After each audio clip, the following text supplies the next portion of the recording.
I want to ask you about some news of day, specifically something that's come up in Alabama. The Supreme Court there said that embryos created through IVF are considered children and are offered those same protections. Do you agree? I mean, embryos to me are babies. So even those created through IVF.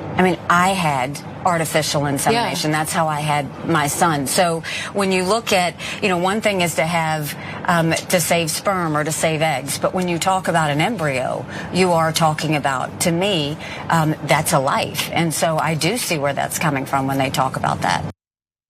Earlier this week, Alabama's Supreme Court ruled that embryos should be considered literal children under the law. And in their decision, they also used all sorts of religious language to justify their ruling. Now, in response to that, Nikki Haley, who has not dropped out of the Republican primary despite her long shot chances, says that she agrees with the concept that embryos are in fact babies. But at the same time, she's bobbing and weaving because she's trying to see what kind of messaging is going to be more favorable to her chances of winning the Republican primary. And so she gave some non-answers. I want to give you an example of that. Let's take a look at the next video. Do you have concerns about the ways that that could hurt people who are seeking IVF treatment? I think that we have to have those conversations. That's incredibly personal. It's incredibly sensitive. And I think that's the conversation the doctor needs to have with the patient. Let's never underestimate the importance of the relationship between a doctor and patient when they're doing any of that. Michael and I had those conversations. And when you have those conversations and you have that artificial insemination, you talk about, you limit the number that there's you viable embryos and not viable embryos. And if the state is saying that not viable ones can't be done away with. But those are the things we have to look at, right? So you have to be, this is one where we need to be incredibly respectful and sensitive about it. Wouldn't legislation like that have a chilling effect on what's possible for families?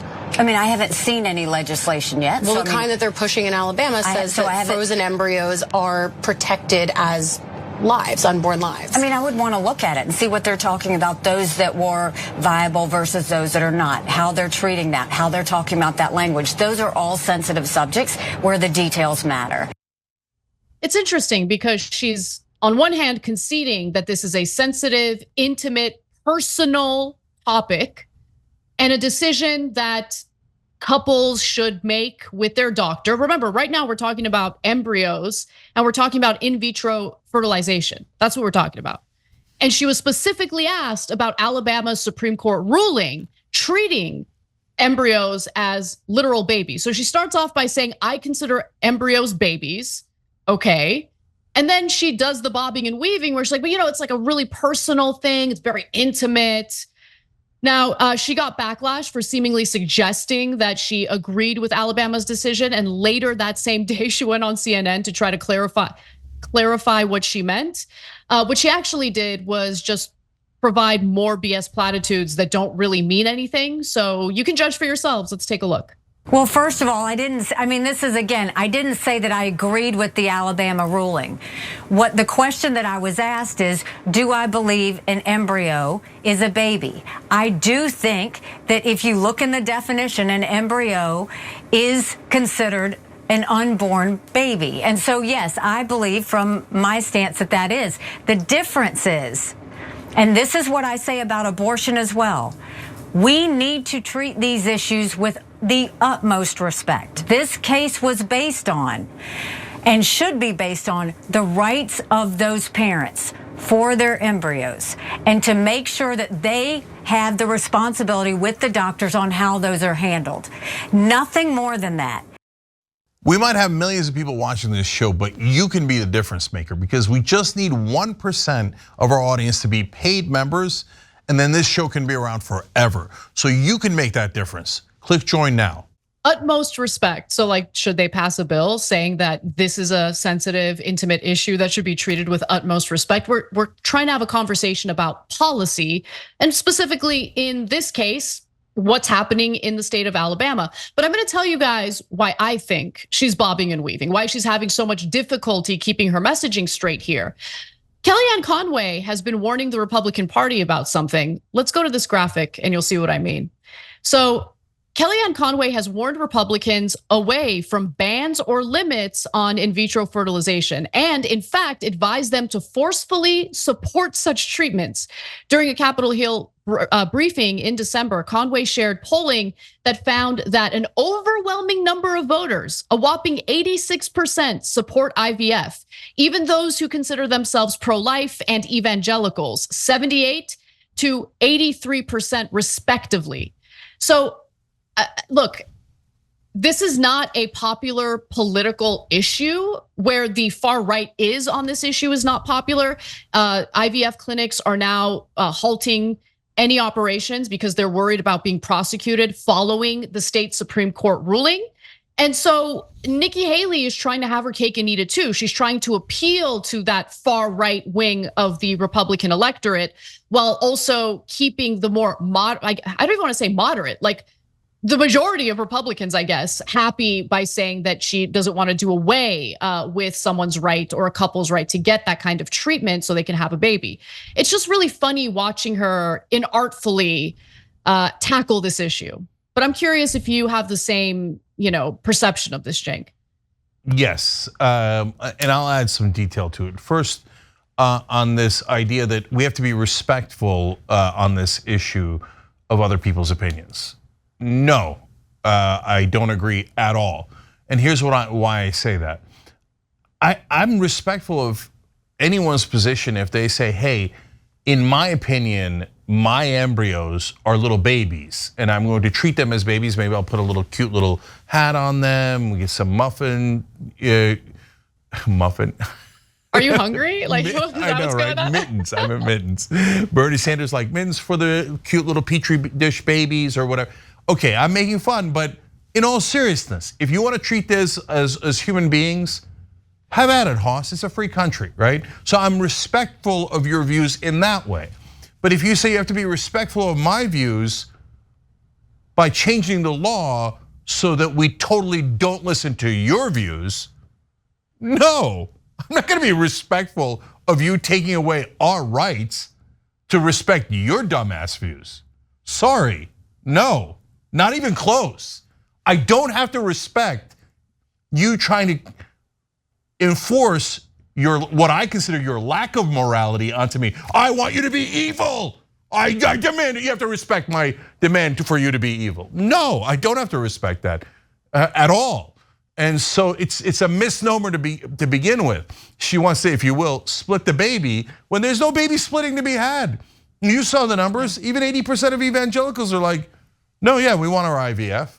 I mean, we never meant it about pro-life anyway. Who cares when it's a conception, blah, blah, blah, blah, blah. That's just to, control, have women under control. But we do want babies, so we want IVF. Principles, come on. So then you wonder, wait, why is she trying to appease 20% of evangelicals, like the most extreme end of the Republican base? Because they all vote, like 200% of them vote.